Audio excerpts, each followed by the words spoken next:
اعوذ باللہ من الشیطان الرجیم بسم اللہ الرحمن الرحیم لا يحب اللہ الجہر بالسوء من القول الا من ظلم وكان اللہ سمیعا علیما ان تبدوا خيرا او تخفوه او تعفوا عن سوء فإن الله كان عفوا قديرا۔ اللہ اس بات کو پسند نہیں کرتا کہ کسی کی برائی علانیہ زبان پر لائی جائے الا یہ کہ کسی پر ظلم ہوا ہو، اور اللہ سب کچھ سنتا، ہر بات جانتا ہے۔ اگر تم کوئی نیک کام علانیہ کرو یا خفیہ طور پر کرو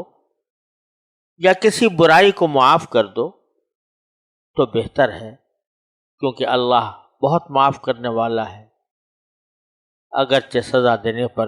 پوری قدرت بھی رکھتا ہے۔ ان آیات سے پہلے اللہ تبارک و تعالیٰ نے منافقین کی کچھ غلط سرگرمیوں کا ذکر کیا تھا، لیکن اللہ تبارک و تعالیٰ نے کسی کا نام لے کر یا کسی کی شخصیت کی نشاندہی کر کے منافقین کی برائی بیان نہیں کی تھی، بلکہ ایک عام طریقے سے ایک حکم بیان کیا تھا کہ کچھ لوگ ایسا کرتے ہیں، جو منافق ہیں وہ ایسا کرتے ہیں، لیکن کسی کا نام نہیں لیا۔ خود رسول کریم سرور دو عالم صلی اللہ علیہ وسلم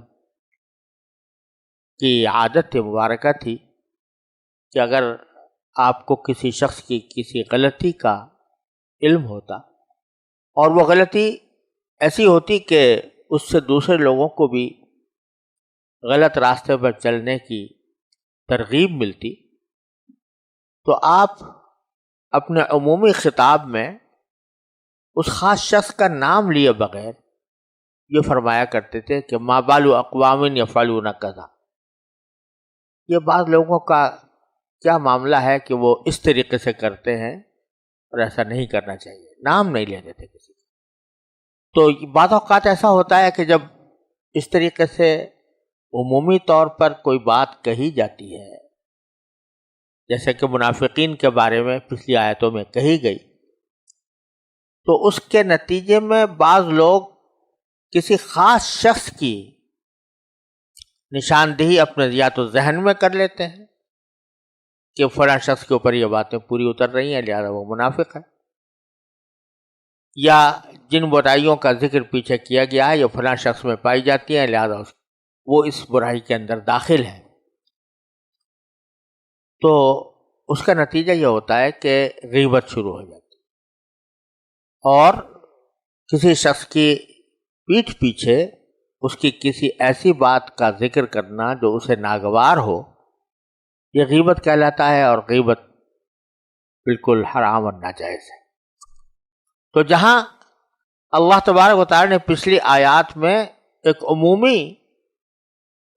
حالات ذکر فرمائے تھے منافقین کے کہ وہ اس طرح کرتے ہیں اس طرح کرتے ہیں، تو اس سے کسی شخص کو یہ ترغیب مل سکتی ہوگی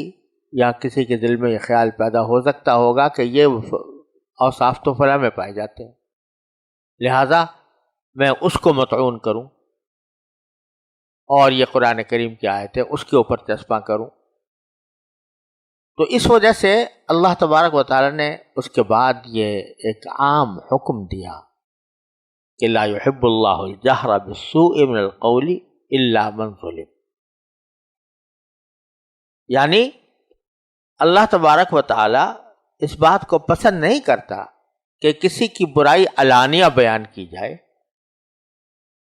زبان پر لائی جائے، الا یہ کہ کسی پر ظلم ہوا۔ یہاں دو باتیں سمجھنے کی ہیں، ایک تو یہ کہ غیبت یعنی کسی کے پیٹھ پیچھے اس کی برائی کرنا یا اس کے بارے میں کوئی ایسا تبصرہ کرنا جو وہ سنے تو اسے ناگوار ہو، چاہے وہ تبصرہ صحیح بھی ہو لیکن کسی کے پیٹھ پیچھے ایسی بات کہنا یہ غیبت کہلاتا ہے، اور قرآن کریم نے اس کے اوپر بڑی سخت وعید بیان فرمائی ہے۔ سورہ حجرات میں اللہ تعالیٰ نے فرمایا کہ لا یغتب بعضکم بعضا، ایک دوسرے کی غیبت ہرگز نہ کیا کرو، اور اس کو تشبیہ دی کہ غیبت کرنا ایسا ہے جیسے کہ اپنے مردہ بھائی کا گوشت کھانا، اتنی خطرناک برائی اس کو قرار دیا۔ اب غیبت کا ایک طریقہ تو یہ ہے کہ آدمی تنہائی میں کسی سے اپنی پرائیویٹ طور پر اس سے ذکر کر دے کہ بھئی فلاں شخص کے اندر یہ برائی پائی جاتی ہے، یہ بھی غیبت ہے اور ناجائز ہے۔ اور دوسری صورت یہ ہے کہ وہ برائی آدمی کھلم کھلا علانیہ تقریر میں کرے، تحریر میں کرے، جہر بالقول، یعنی علانیہ کوئی بات کہے۔ تو یہ علانیہ کہنے کا مطلب یہ ہوا کہ تقریر کے اندر تقریر کر رہا ہے، سارے مجمع کے سامنے کہہ رہا ہے، تو یہ تنہائی میں کی ہوئی غیبت سے زیادہ خطرناک صورت ہے۔ تنہائی میں غیبت اگر کرے آدمی تو وہ صرف اسی حد تک محدود رہے گی جس حد تک کہ وہ مخاطب سن رہا ہے، لیکن اگر تقریر میں یا تحریر میں جو عام لوگوں کے سامنے بات کی جا رہی ہے تو گویا اتنے سارے آدمیوں کے سامنے غیبت کی گئی۔